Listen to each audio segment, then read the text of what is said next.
যে বিসমিল্লাহির রহমানির রহিম। মাননীয় মন্ত্রী মহোদয়, আপনার অবগত আছেন সবকিছুই, নতুন যত প্রশ্ন করার কিছু নাই, জিজ্ঞেস করার কিছু নাই, কিন্তু আমাদের এই যে মূল যে স্তম্ভ আমাদের ইকোনমির জনশক্তি রপ্তানিকারকদের যে একটা ব্যাপার, আমাদের 2600 আপনার সদস্য এখানে আবার ঘুরে ফিরে সেই আমেরিকা আমলে ফ্যাসিস্ট আমলের সিন্ডিকেটকে আবার এখানে আপনার প্রশ্রয় দেওয়া হচ্ছে, সেটা এখন দৃশ্যমান। এমন অবস্থায় আমরা বাইরে থেকে এসেছি এটার ব্যাপারে কথা বলার জন্য। আমাদের অনেক প্রত্যাশা ছিল এই নির্বাচিত সরকারকে নিয়ে যে অন্তত আর যাই হোক এই ঘৃণিত একটা চর্চা সিন্ডিকেট হবে না এই সেক্টরে, সবাই অবাধে কাজ করার সুযোগ পাবে এবং এতে আমাদের মেন উদ্দেশ্য কি, বেশি লোক পাঠানো এবং কম অভিবাসন ব্যয় লোক পাঠানো, এই দুটো সম্ভব সবাই যদি ব্যবসা করতে পারে। আপনার মাত্র 10%, 2600 লোকের 2600 সদস্য 10%, 25 জন ব্যবসা করবে। আর এরা কারা আপনি একটু অনুগ্রহ করে দেখেন তো, এদের ব্যাকগ্রাউন্ড কি ক্রাইটেরিয়াতে এরা আপনার বাংলাদেশের সরকার এদের আপনার চূড়ান্ত করেছে। এগুলো আমাদের দাবি দেওয়া লম্বা, কিন্তু দুর্ভাগ্যবশত আমাদের স্লট পাচ্ছি না। মাননীয় মন্ত্রী মহোদয় আমাদের সময় পাচ্ছেন না, আপনি আজকে সময় দিয়েছে, আপনার ধন্যবাদ। আমাদের সচিব মহোদয়কে আমরা পাচ্ছি না। এমন অবস্থায় আমাদের তো দেয়ালে পিঠ থেকে যাচ্ছে। এখন লোকের পেটে লাথি পরে যখন নাকি দেয়ালে পিঠ থেকে যায় তখন একটা লোক ডেসপারেট হয়ে যায়। আপনার ডেসপারেট অবস্থায় আছে এখন।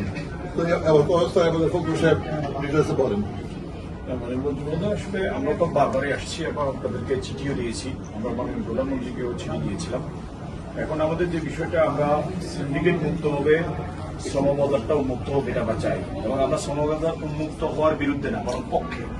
আমাদের বক্তব্য হচ্ছে আমরা সবাই মিলে আমরা ব্যবসা করতে চাই, কম খরচে আপনাদের নির্ধারিত যে খরচ থাকবে সেটা আমরা ফলো করতে চাই। এখন আপনার আমাদের বায়রার সদস্য হচ্ছে 2500, আপনি 25 জনকে বেছে নিলেন, তার মানে 2475 জন এখানে বঞ্চিত হবে, এটা হতে পারে না। যে কাজটা আওয়ামী লীগের আমলে হয়েছিল, এখন সেই পুনরাবৃত্তি কিন্তু একইভাবে হচ্ছে। আপনি দেখেন, যেটা আমাদের শ্রদ্ধেয় রিয়াজ ভাই বললো, এই 25টা আমরা দেখেছি, এরা কারা, আপনারা খোঁজখবর গোয়েন্দা দিয়ে আপনারা খোঁজখবর নেন, এদের অফিস ঠিক মতো অনেকের আছে কিনা এবং এদের কোনো ক্যাপাসিটি আছে কিনা, এদের কোনো অতীতের অভিজ্ঞতা আছে কিনা, এদের কোনো আপনার কোনো, আমরা এটা কি এদের পেছনে বিভিন্ন প্রভাবশালী ব্যক্তিবর্গ এবং আগের সিন্ডিকেটে যারা ছিল তারাই কিন্তু জড়িত আছে এবং এটা এখন এটা ক্লিয়ার। কিন্তু সুতরাং এই জায়গাটাতে আমরা মনে করি যে এই আমাদের এই জায়গাটাতে আপনারা বারবার যে কথা বলেছেন, স্বচ্ছতার কথা বলেছেন, সিন্ডিকেট আপনারা করবেন না, আপনারা পদত্যাগ করবেন বলেছেন, আপনারা জিহাদ ঘোষণা করেছেন, সেই জায়গাটাতে আমরা মনে করি আমরা এই স্বচ্ছতাটা আমরা চাই। আমরা কিন্তু অন্যায্য কোনো কিছু চাই না, আমরা যেটা চাই আমরা সকলে মিলে আমরা ব্যবসা করতে চাই, নাকি আমাদের সবাই দাবি আপনাদের কাছে ব্যবসা করার জন্য। যদি না তারা যদি মালয়েশিয়ার সরকার যদি আপনারা কূটনৈতিকভাবে তাদেরকে ম্যানেজ করতে না পারেন, দেখেন নেপাল কি করছে, নেপাল কালকে তাদের রাষ্ট্রদূতকে ডেকে কিন্তু তারা তলব করছে কিন্তু, এবং তারা এই 25টা লাইসেন্স বন্ধ করে দিবে। কিন্তু আমরা তো ওই জায়গাটাতে নাই।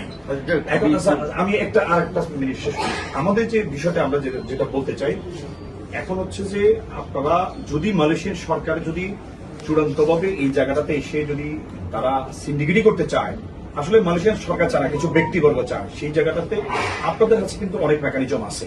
আমরা বলেছি যে এখানে বলেছি যে আমরা সলিউশন দিয়েছি যে বাইরে এই বয়সেন্সকে একটা ওয়ান স্টপ সার্ভিস করে দেন, আমরা যারা ডিমান্ড আছে ডিমান্ড নিয়ে আসবো, এটা আমরা আমাদের অধিকার চাই, আমরা ব্যবসা করতে চাই। আমাদেরকে এই 25 জনকে কুক্ষিগত করতে না দিয়ে আমাদের সকলকে ব্যবসা করার জন্য টাকা আমরা এটা চাই।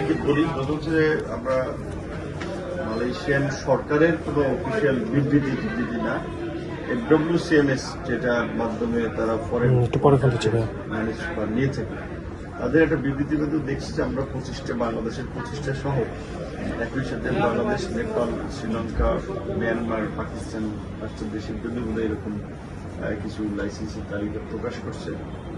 প্রথম হচ্ছে আমাদের নৈতিক জায়গা থেকে তো শুরু থেকেই দেখছি যে আমরা এটা চাই নাই, এবং সরকার যদি সিন্ডিকেটের মানে বা সংক্ষিপ্ত এই তালিকার সাথে একমত হইতে বিগত দিনের নেয়, সরকার 6 মাস আজকে লাগতো না, তো 2-1 মাসই ওপেন পিরিয়ড ফেলাই দেবে।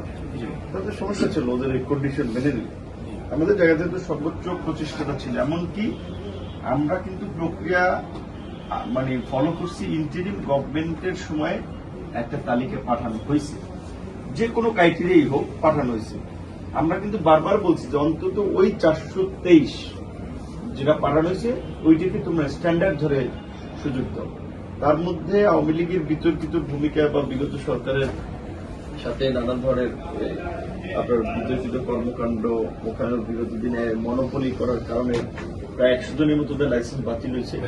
তারপরে বাকি সবাই সুযোগ পাবে আমরা এমনটা প্রত্যাশা করেছিলাম। তো দেখি গতকালকে যে একটা FWCMS একটা বিবৃতি দেওয়া হয়েছে, আমরা মালয়েশিয়ান গভর্নমেন্টের সাথেও যোগাযোগ করে তাদের চূড়ান্ত আমরা অনুমোদন বা তাদের অবস্থানটা আমরা বোঝার চেষ্টা করতেছি, যার ফলে আমাদের দিক থেকে এখনো অফিসিয়ালি কোনো বিবৃতি দেওয়া হয়নি।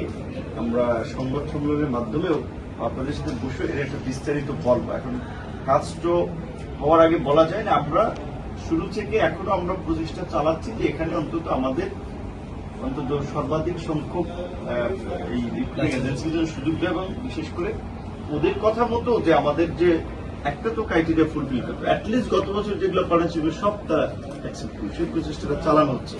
এইটুকু আমি আপনাদেরকে আশ্বস্ত করতে পারি। আর যেহেতু আপনারা মন্ত্রী মহোদয়ের কাছে আসছেন, উনি নাই শ্রম মন্ত্রণালয়ের মিটিং এ আসলে আমি সামনাসামনি থাকা পরিস্থিতি দেখা হয়েছে। ক্যাবিনেট মিটিং 4:30 5টায় আমার এখন বের হয়ে যাওয়ার কথা।